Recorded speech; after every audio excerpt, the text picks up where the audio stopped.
موجز نشرة UN بالعربي. أهلا ومرحبا بكم وإليكم التفاصيل. أعلنت وزارة الدفاع الروسية في بيان لها تعيين الجنرال سيرجي سوروفيكين قائد جديد لقيادة العملية العسكرية الخاصة في أوكرانيا بعد سلسلة من الانتكاسات ومؤشرات استياء متزايدة في أوساط النخبة بشأن إدارة النزاع. وسبق لسوروفيكين أنه كان يقود مجموعة قوات الجنوب الروسية في أوكرانيا، كما شارك في الحرب الأهلية بطاجكستان وحرب الشيشان الثانية. خلال انطلاق فعاليات المنتدى الأول للأمم المتحدة للبيانات والمنعقد في جنوب أفريقيا، أطلقت خطة العمل العالمية للبيانات المستدامة، والتي تدعو إلى التزام الحكومات والقادة السياسيين والمجتمع الدولي باتخاذ إجراءات رئيسية في 6 مجالات، بما في ذلك التنسيق والقيادة وتحديث النظم الإحصائية الوطنية ونشر بيانات عن التنمية المستدامة وبناء الشراكات. وخلال المؤتمر أكد وكيل الأمين العام للشؤون الاقتصادية والاجتماعية على أهمية التخطيط لخلق فرص العمل والتوسع في المدن وإضفاء تحسينات على قطاع التعليم. كما أكد الأمر سيكون كارثيا إذ لم نعرف معدل نمو البشر في المدن والبلدان، مشيرا في هذا الإطار إلى أهمية البيانات والمعلومات الدقيقة لتنفيذ جدول أعمال 2030.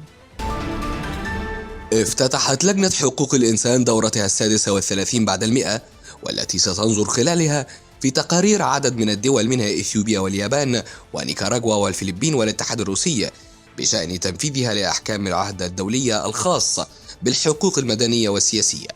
كما استعرض مدير مجلس حقوق الإنسان وشعبة آليات المعاهدات التقرير الأخير للأمين العام بشأن عقوبة الإعدام والتطورات التي حدثت خلال العامين الماضيين، مستندا إلى عمل لجنة حقوق الإنسان.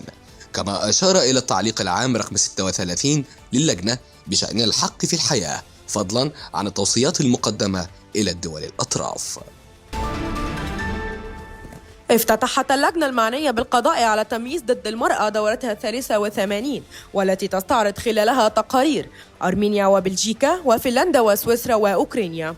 وقد أكد أندريا أوري رئيس فرع معاهدات حقوق الإنسان في مكتب المفوض السامي على أهمية ما تبذله اللجنة من جهود للتصدي لحالة النساء والفتيات في النزاعات المسلحة من خلال إجراءات تقديم التقارير الحكومية وفرقتي عمل مخصصتين، وشمل ذلك فرقة العمل الخاصة بأوكرانيا التي أنشأت في فبراير من العام الجاري، وسعت إلى مراقبة وضع النساء والفتيات الأوكرانيات من خلال المشاركة مع أصحاب المصلحة الوطنيين والدوليين، وكذلك مع هيئات المعاهدات الأخرى. قدمت الجمعية العامة للأمم المتحدة لحقوق الإنسان تقريرا يعرض تفاصيل انتهاكات حقوق المهاجرين وسط برنامج المساعدة على العودة من تفاقم الانتهاكات وتجاوزات حقوق الإنسان المنتشرة والمنهجية ضد المهاجرين في ليبيا بسبب الافتقار إلى سبل الحماية داخل وخارج البلاد، مما يعني أن المهاجرين غالبا مما يضطرون إلى قبول العودة بمساعدة إلى بلدانهم الأصلية في ظروف قد لا تلبي متطلبات حقوق الإنسان الدولية.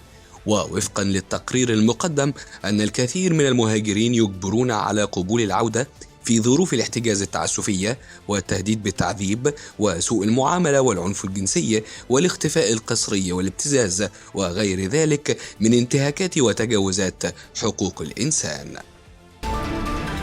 حذر المفوض السامي للأمم المتحدة لشؤون اللاجئين أن الأوكران سيضطرون للفرار من منازلهم بعد أن عادت الصواريخ على كييف ومدن أوكرانية أخرى. وقد أكد جراندي المفوض السامي أن الرعب الذي حدث في أوكرانيا لا يغتفر، مضيفا أن قصف المدنيين والمنازل والبنية التحتية بطرق عشوائية في العديد من المدن في جميع أنحاء أوكرانيا يعني أن الحرب أصبحت أكثر قسوة على المدنيين.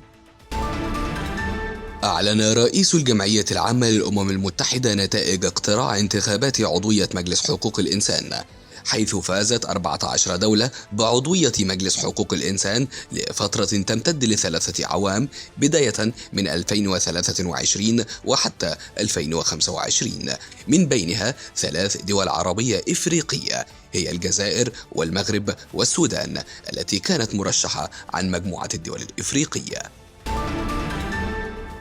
قال الرئيس اللبناني ميشيل عون أن بيروت ستبدأ في إعادة السوريين إلى بلادهم بالرغم من المخاوف الحقوقية بشأن سلامتهم. ويذكر أن لبنان تستضيف أكبر عدد من اللاجئين في العالم، أي ما يقرب من 1.5 مليون لاجئ سوري، وهو عدد أكبر من المسجل لدى المفوضية السامية للأمم المتحدة لشؤون اللاجئين، والبالغ عددهم 865 ألفا لاجئ فقط.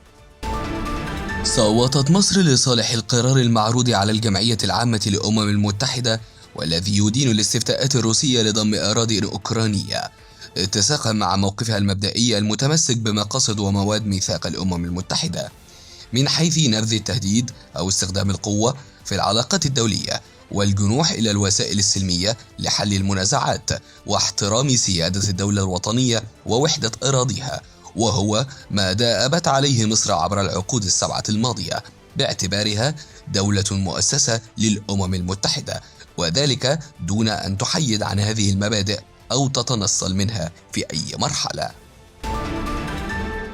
حذرت خبيرة الأمم المتحدة الجديدة المعنية بالتعذيب أليس إدواردز أن العالم بحاجة إلى قيادة وإرادة سياسية أكبر لمكافحة التعذيب، بما في ذلك الأشكال اليومية للمعاملة اللا إنسانية.